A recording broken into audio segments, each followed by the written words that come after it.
Now we're calling it precision AI because we have a better idea of what it is we're trying to do. We want AI to be deterministic, reliable, and accurate. And none of your squidgy, variable stuff where you put in a prompt and you really don't know you're going to get what you want out of it. Sometimes it works and sometimes it doesn't. And the way we do that is we want to use as much AI as is necessary, but only as little as possible. So if it can be done with a formula, then let's use a formula. Otherwise, and if you don't know what the formula is, you can ask AI to generate the formula, right? Nobody knows regex well enough to be able to just sit down and whack it all in. You ask AI to generate your regex to say change, for example, finding policy numbers where they could be this format or that format, and the hyphen could be here or it could be there, and you say, okay, give me a regex that does this, and AI will give you a regex formula and you stick it in. But you don't use AI for the stuff that it's bad at. It's bad at calculations, even simple counting, adding numbers, multiplying numbers. Use formulas for that. Don't ask AI to do that. Character manipulation is the same. It isn't able to. Procedural logic. It is possible to give a big, complicated prompt that has if, then, else's, and all the loops and branches in it, but every now and then it just gets lost. So instead, we use formulas with ifs and for eaches to handle that and only pass the small results over to the AI. Remembering things, we keep everything in our database tables. Complex prompts and complex outputs together are what cause hallucinations. When you end up with more than a few thousand tokens sloshing around in there, that's when it starts hallucination.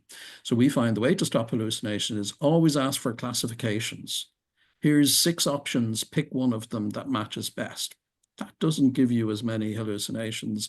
Or if you're not going to use limited options, ask for formatted output. I want this as JSON, and the AI is much more likely to. But if every step with these small steps is so simple, you won't get hallucinations. Short, highly focused, very clear prompts with short, highly focused, straightforward, structured answers don't get hallucinated. It's only when you get into big, complicated stuff. So we break it down into simple steps. And for every one of those steps, we follow these 5.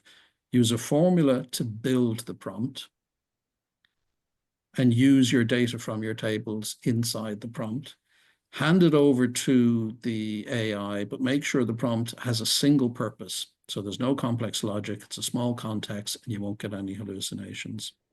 Then you use a formula to parse the response, to break it down, to pull out the bits of data you want and to store those in your tables.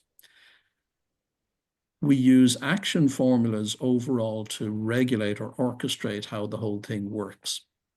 And I'll show you that in a moment. And then we're asking for formatted output as often as we can because the AI does much better with formatted output. And we find it much easier to process the results if it's in a highly formatted output.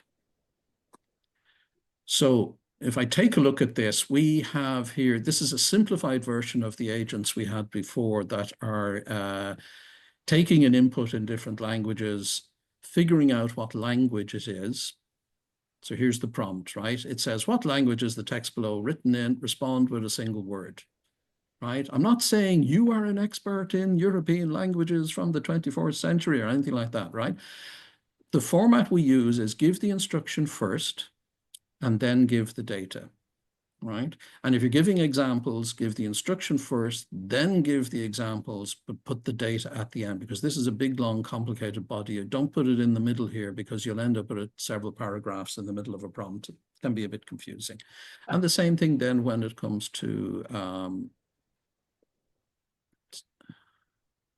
this one is saying, translate the text below from the language you've already figured out into English verbatim, do not add any other text, boom. And it just works, right? And I'm not using any packs, the ordinary AI will do it. And then the instructions, I'm saying, the message below contains several instructions. Please list those instructions 1 per line. And the text contains instructions spread over several sentences. So I'm trying to get AI to scrunch those multiple clauses and sentences together. So when I click this button, we'll see it running and it just goes bump, bump, bump. right? And when it creates the instructions, they appear over here.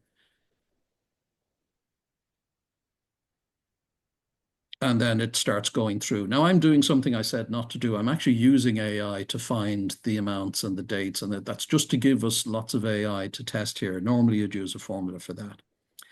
So the way we do this, and the reason I do it, if we look at the button here that runs it, it says click the AI button on the inputs and then click all the AI buttons on the output table. And so I'm saying do this, do this, do this. And what does that do? It's saying refresh the assistant, first the language, then the English, then the instructions. Because if I don't do it this way, AI, our CODA, tries to run the AI simultaneously across them all, which means it sometimes tries to translate without first of all knowing what the language is. Sometimes it tries to come up with the instructions when it hasn't even finished translating. And that's where you get weird things happening. So it sometimes says, you know, the text contains no instructions, and that's because it hasn't yet been translated.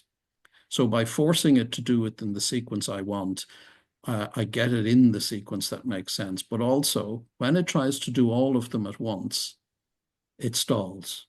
There's some sort of throttling that's happening at the other end. That means if you're trying to do more than one, it just says no, and it does them at random. And you'll see these things coming back in a random sequence. So I use an action formula to sequence the whole thing, and I use action formulas within each one of these to sequence what happens on each row.